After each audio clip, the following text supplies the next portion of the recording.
today's song, what can I say? There's just nothing else like it. I mean, it's dark, it's moody, it's theatrical rock. Listening to it takes you on a heart-pounding sonic journey deep into the shadows and then back into the light. And it's all punctuated by a raspy, larger-than-life vocal performance from a singer who actually lost her voice some years before that, had to have throat surgery. She didn't know if she'd ever sing again. And then before that, she also had a huge hit that typecast her as a soft country rock balladeer. Then she got a chance at singing a 7-minute song about vampire love that would go on to become one of the biggest #1 hits ever. But it pissed off another huge artist who felt the song was his for the taking. Very compelling story, song that still moves the needle, coming up next on Professor of Rock. Hey music junkies, Professor of Rock, always here to celebrate the greatest artists and the greatest songs of all time. You know, if you remember when you had to rewind or fast forward for several minutes on your Walkman to try and hear that next song that you wanted to hear instead of clicking a button that takes a millisecond, you're gonna love this channel. Subscribe below right now. Nostalgic interviews, stories of songs. We also have a Patreon. You're gonna wanna check that out. Full interviews, special features just for you. You can become an honorary producer to help us keep the channel alive. So it's time for another edition of our series, The New Standards. We haven't done one of these in a while. This is a show that takes an in-depth look into songs that transcend genre, decade, and fads. Songs that are monumental touchstones in our culture and our society. Previous episodes, we've covered Careless Whisper by George Michael / Wham.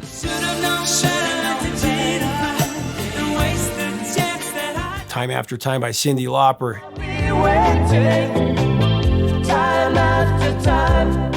And Don't Stop Believin' by Journey.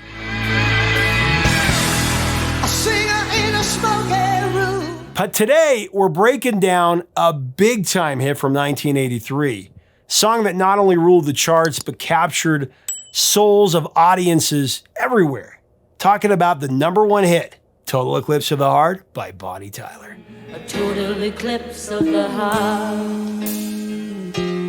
This came from her 5th studio album, Faster Than the Speed of Night. Now, Bonnie Tyler was born Gaynor Hopkins in South Wales. She grew up listening to the music of Janis Joplin. I mean, nothing, honey, if it ain't free. And Tina Turner.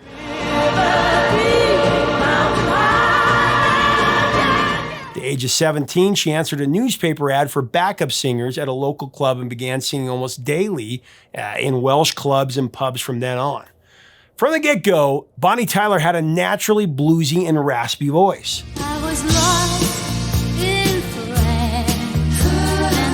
However, her 6-night-a-week regimen as a club singer led to her developing nodules on her vocal cords. So in 1976, she underwent throat surgery. It was a success, but she thought that she might never sing again. After a couple of months, though, of recovery, she started sounding more like Rod Stewart, even raspier. Nothing but a heartache. Love until you're... Is that a word, raspier? Tyler's rasp and natural talent soon attracted the attention of writer-producers Ronnie Scott and Steve Wolfe. That led to Bonnie's 1977 debut album, The World Starts Tonight.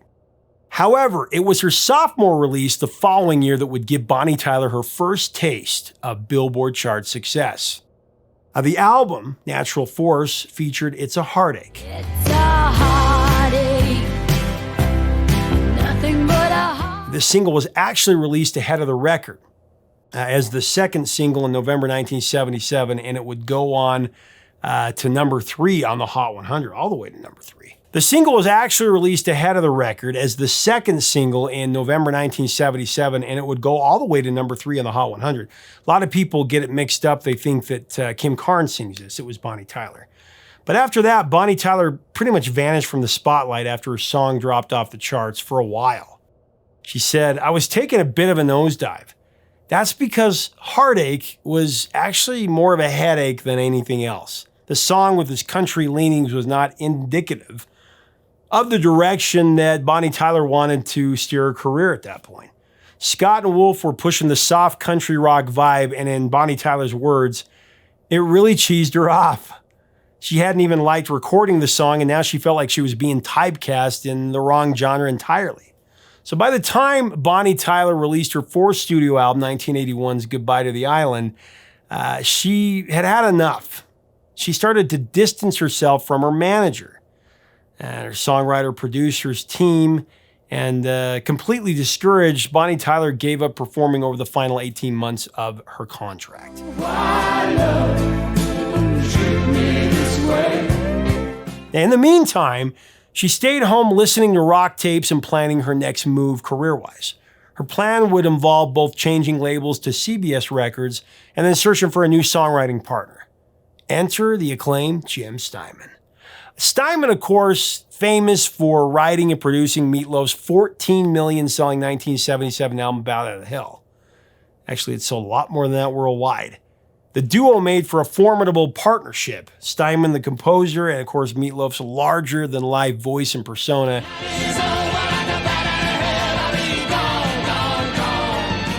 Jim Steinman, for his part, wrote all of Meatloaf's biggest hits, including Paradise by the Dashboard Light,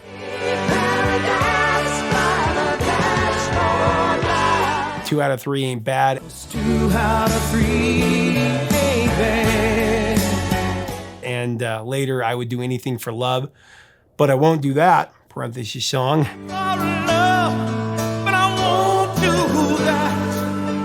We've covered that partnership in detail in our tribute episode of Meatloaf. You can see that if you want to know more about that story. I'll link to it below. Bonnie Tyler, though, was mesmerized by Meatloaf's Bat Out of Hell. She loved this album. And when she swapped record companies, her new label, Sony, Columbia back then, she asked her who she'd like to work with. Her reply was, whoever writes for Meatloaf. Bonnie Tyler recognized Steinman as someone who could create the epic sound that she desperately wanted on her next record. Her label, however, was skeptical, and rightly so. He's never going to do it, they told her. And Bonnie simply asked, please try. Steinman actually did reject the offer, but only initially, and was persuaded to listen to some of Tyler's demo tapes. And after hearing her sing, he was actually halfway sold on the project. How could you not? It's such a distinct, mesmerizing voice. Now, as we continue to break down this song, I do want to thank our sponsor, Clear. After a rough bout with a nasty cold a couple months ago, 2 sprays in each nostril of this little bottle of magic opened up my airways so that I could sleep. So I started using it as a preventative. I use it every day when I brush my teeth, and as I've gotten into the habit of washing my nose, I breathe easy and I feel good. The key ingredient here is xylitol. It's a natural sugar that blocks bacterial and viral adhesion. We know we breathe in millions of toxins every day, so it makes sense to wash our nose. As much as putting on deodorant or brushing and flossing. Click on the link below to get yours, or in the info button up here, and make sure to leave a comment on Amazon to let us know your experience. Start washing your nose today with Clear. Later, Steinman would say, I always thought she had a great voice. She actually reminds me of Creedence Clearwater Revival's John Fogerty, probably my favorite male rock and roll singer ever. Her voice isn't pure or smooth. It sounds ravaged, like it's been through a lot. It's what rock and roll is all about. Her voice would be enough to get her foot in the door, but Steinman wasn't completely convinced just yet. According to Bonnie, Jim called, and out of the blue really, and he invited her to meet him at his New York apartment. And this was in April of 1982. They got straight down to business from there. Jim played her CCR's Have You Ever Seen the Rain, and he asked her what her thoughts were. Have you ever seen the rain? After that, he played her Going Through the Motions by Blue Oyster Cult.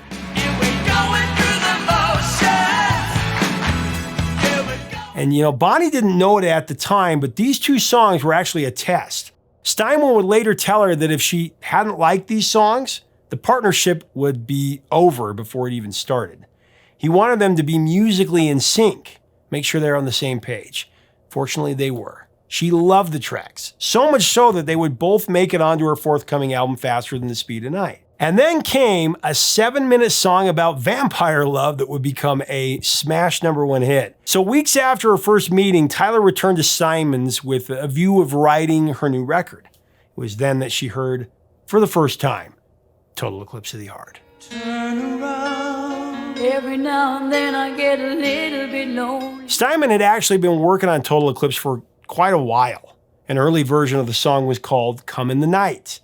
And it was part of a a school musical that he had written in 1969. Reportedly, Steinman had composed the song during a lunar eclipse and later changed the name to Vampires in Love. Said Jim Steinman, I actually wrote that to be a vampire love song. Its original title was Vampires in Love because I was working on a musical of Nosferatu, the other great vampire story. If anyone listens to the lyrics, they're really like vampire lines. It's all about the darkness, the power of darkness and love's place in dark. That was what he said. Now, for those who are unfamiliar, Nosferatu is a 1922 silent vampire film adapted from the story of Stoker's Dracula.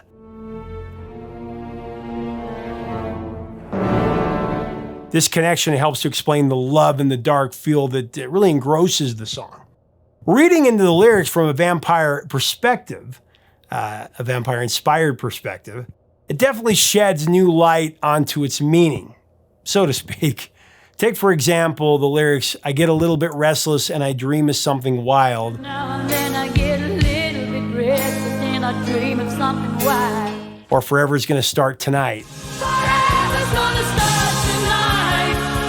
Forever's gonna... Kind of get the idea. Anyway, the two met at Steinman's apartment, and when Steinman played Tyler the song on his grand piano, accompanied by seasoned backup vocalist Rory Dodd, Bonnie Tyler was completely overwhelmed. She said that it sent shivers up her spine, and after hearing it, she couldn't wait to record it. She was amazed. She couldn't believe what Jim was offering, this incredible song to her. When it was finished, the album cut of Total Eclipse of the Heart would clock in at just under 7 minutes.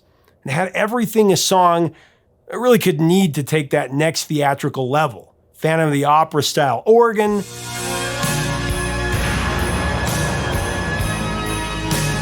sleigh bells, choir accompaniment, and even synthetic cannon fire.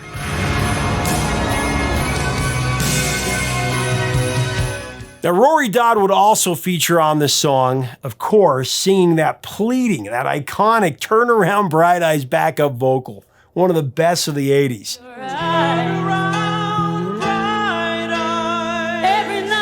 But for all the song's astonishing scope, it was Bonnie Tyler's voice that stole the show.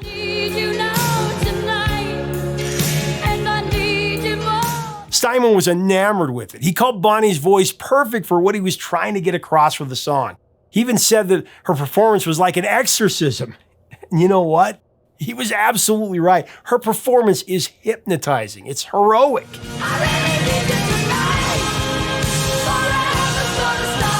It's straight up otherworldly. Press and play on this one takes you out of wherever you are, and it places you squarely in another realm where it feels like anything's possible. It is cinema for the ears. Now, Bonnie, for her part, said, I don't like songs that anybody can sing. I like songs that need a lot of energy. It's such a passionate song, and it builds all the time till it finally comes to a real climax. It's incredible. Now, there's an interesting subplot tied to the song, starring Steinman's well-known partner, Meatloaf. So by the early 80s, the duo had taken a break from one another. In 1981, Steinman released a solo album called Bad for Good in 1981, featuring the single Rock and Roll Dreams Come Through, one of my favorites.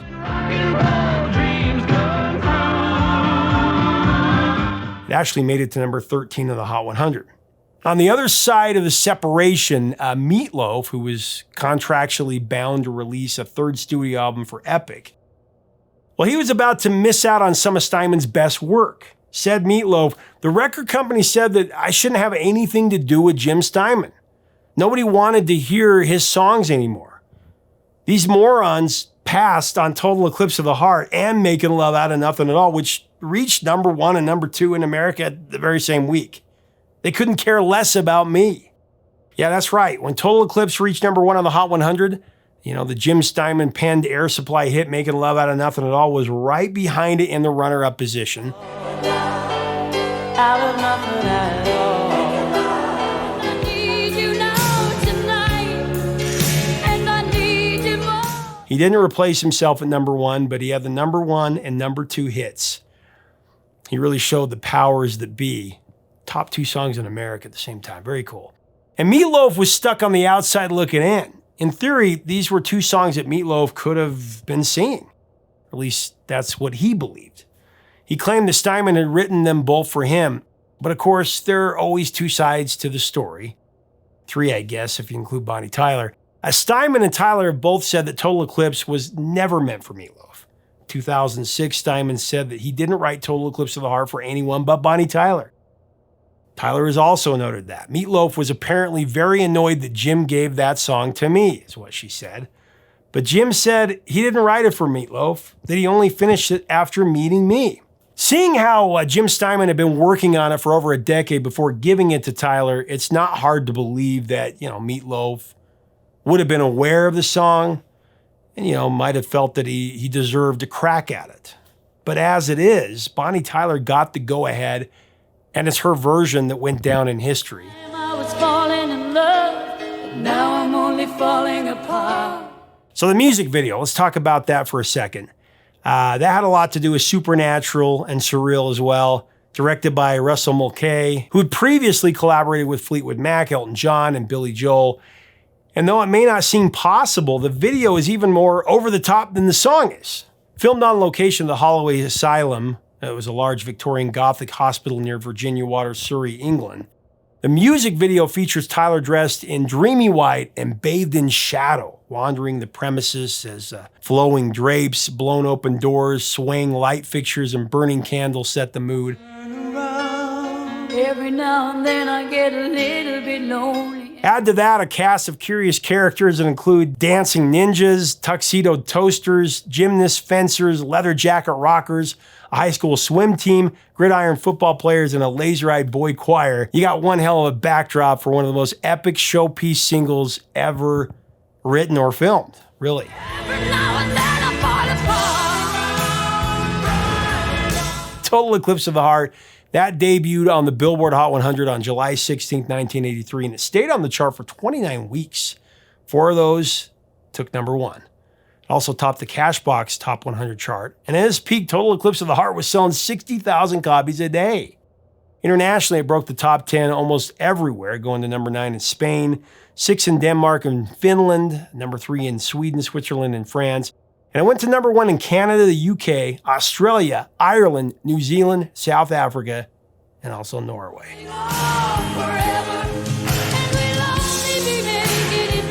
Now, since its glory days, Total Eclipse of the Heart has gone on to become a fixture in pop culture. It's appeared in a number of movies and TV shows. The list includes Urban Legend,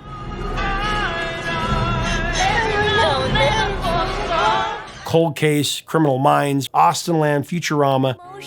There's nothing I can do, a total eclipse of the heart. Lip Sync Battle, Grey's Anatomy, Say a total eclipse of the heart. Best Time Ever with Neil Patrick Harris, Glee, We'll be holding on forever, and we'll only be. also Better Call Saul, Gloria Bell, Whiskey Cavalier, and NCIS Hawaii.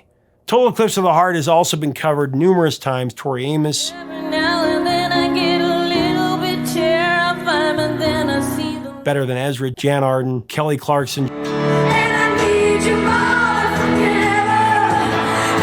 ever. Josh Groban, Jill Andrews, One Direction,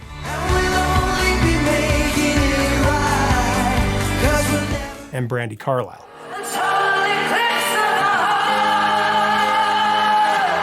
And in 1995, Nikki French's dance version of Total Eclipse of the Heart went to number 2 on the Hot 100.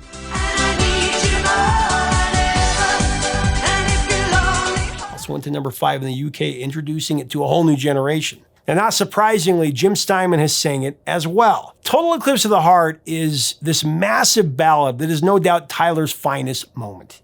It's a once-in-a-lifetime song. For Bonnie Tyler, that would prove to be both an incredible blessing as well as a tough act to follow. In fact, Tyler never came close again to replicating the success of Total Eclipse of the Heart. She did continue to release singles in the years that followed, including the number 46 Take Me Back that went to number 46 from the same album.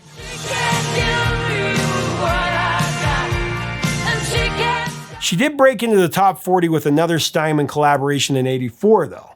The number 34 Holding Out for a Hero, which was featured on the Footloose soundtrack during the famous tractor scene.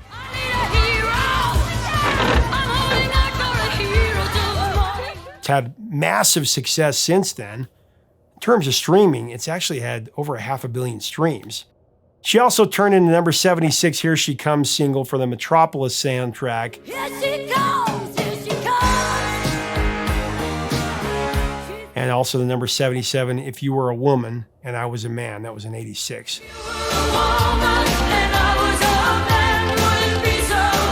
Those would be her last two hits on the Billboard Hot 100, though. In the 90s and 2000s, she would have some more localized success in Europe, particularly in France and Germany and Norway, but nothing ever came close to the impact and widespread success of Total Eclipse of the Heart. You know, looking back, Jim Steinman said of the song, "I never thought I had a prayer as a single, but there's no doubt that Tyler's passionate powerhouse vocal performance carried the day. It made this song an ethereal triumph. It is an incredible song." This is what Bonnie Tyler would say in 2021. "I never get tired of singing it. Every time I sing it, it's like the first time. I never would have dreamed when it was released that it would sell 6 million copies worldwide." And that's just the single, not the album.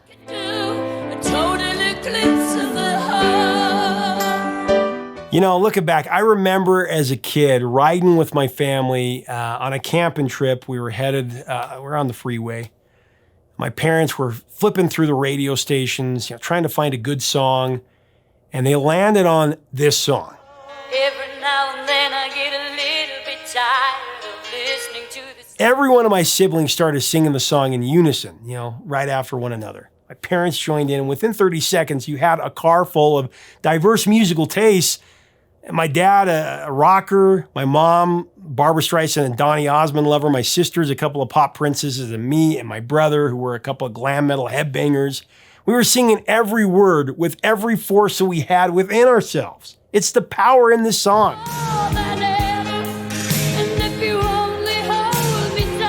Would it have been a hit if Meatloaf had sung it? Maybe a minor hit.